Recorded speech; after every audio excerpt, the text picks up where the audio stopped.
Chapter 15. Goodbye, Grandma. "There's still something you've left out," Mr. Cranky said. "I can't think what it could be," George said. "Give it up," Mrs. Cranky said. "Pack it in. You'll never get it right." Mr. Cranky looked very forlorn. George looked pretty fed up too. He was still kneeling on the ground with the spoon in one hand and the cup full of medicine in the other. The ridiculous tiny brown hen was walking slowly away. At that point, Grandma came striding into the yard. From her enormous height, she glared down at the three people below her and she shouted, "What's going on around here? Why hasn't anyone bought me my morning cup of tea? It's bad enough having to sleep in the yard with the rats and the mice, but I'll be blowed if I'm going to starve as well. No tea, no eggs and bacon, no buttered toast." "I'm sorry, Mother," Mrs. Cranky said. "We've been terribly busy. I'll get you something right away." "Let George get it, the lazy little brute," Grandma shouted. Just then, the old woman spotted the cup in George's hand. She bent down and peered into it. She saw that it was full of brown liquid. It looked very much like tea. "Oh!" she cried. "Aha! So that's your little game, is it? You look after yourself all right, don't you? You make quite sure you've got a nice cup of morning tea. But you didn't think to bring one to your poor old Grandma. I always knew you were a selfish pig." "No, Grandma," George said. "This isn't—" "Don't lie to me, boy," the enormous old hag shouted. "Pass it up here this minute." "No," cried Mrs. Cranky. "No, Mother, don't. That's not for you." "Now you're against me too," shouted Grandma. "My own daughter trying to stop me having my breakfast, trying to starve me out." Mr. Cranky looked up at the horrid old woman and he smiled sweetly. "Of course it's for you, Grandma," he said. "You take it and drink it while it's nice and hot." "Don't think I won't," Grandma said, bending down from her great height and reaching out a huge horny hand for the cup. "Hand it over, George." "No, no, Grandma," George cried out, pulling the cup away. "You mustn't. You're not to have it." "Give it to me, boy," yelled Grandma. "Don't," cried Mrs. Cranky. "That's George's Marvellous." "Everything's George's around here," shouted Grandma. "George is this, George is that. I'm full up with it."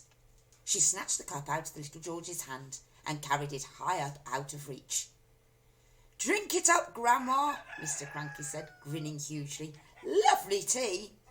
"No," the other two cried. "No, no, no." But it was too late. The ancient beanpole had already put the cup to her lips, and in one gulp she swallowed everything that was in it.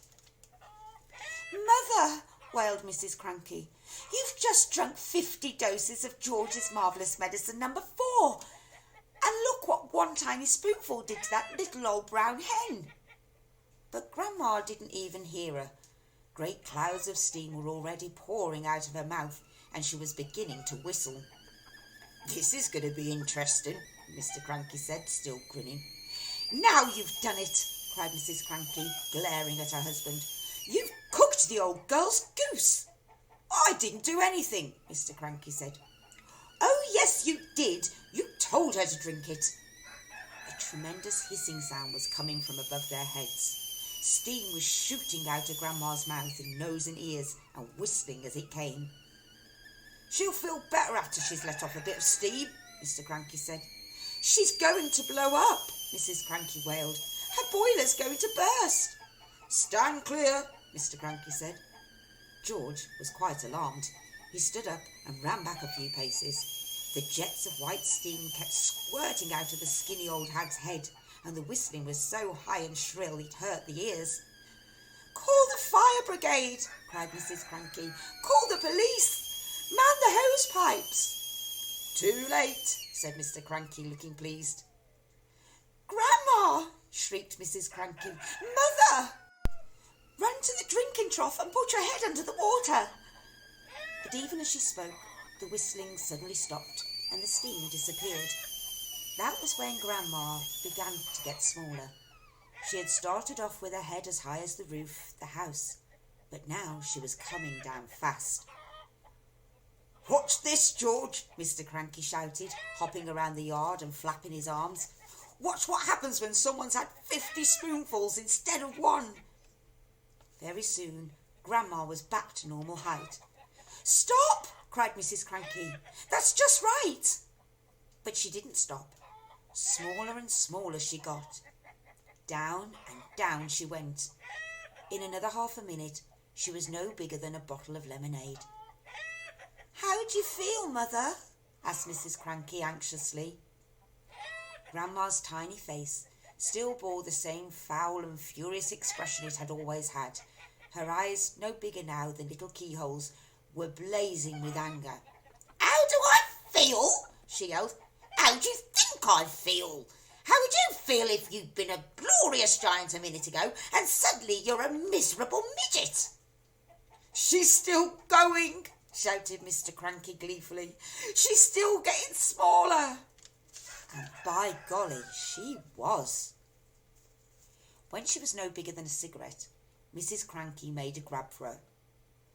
She held her in her hands and she cried, "How do I stop her getting smaller still?" "You can't," said Mr. Cranky. "She's had 50 times the right amount."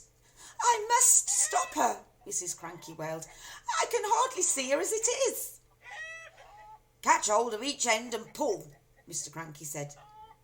By then, Grandma was the size of a matchstick and still shrinking fast.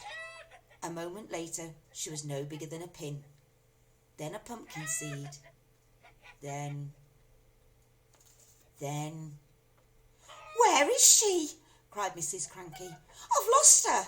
"Hooray!" said Mr. Cranky. "She's gone. She's disappeared completely," cried Mrs. Cranky. "That's what happens to you if you're grumpy and bad-tempered," said Mr. Cranky. "Great medicine of yours, George." George didn't know what to think. For a few minutes, Mrs. Cranky kept wandering around with a puzzled look on her face, saying, "Mother, where are you? Where have you gone? Where have you got to? How can I find you?" But she calmed down quite quickly. And by lunchtime she was saying, "Oh, well, I suppose it's all for the best, really. She was a bit of a nuisance around the house, wasn't she?" "Yes," Mr. Cranky said. "She most certainly was." George didn't say a word. He felt quite trembly. He knew something tremendous had taken place that morning. For a few brief moments, he had touched with the very tips of his fingers the edge of a magic world.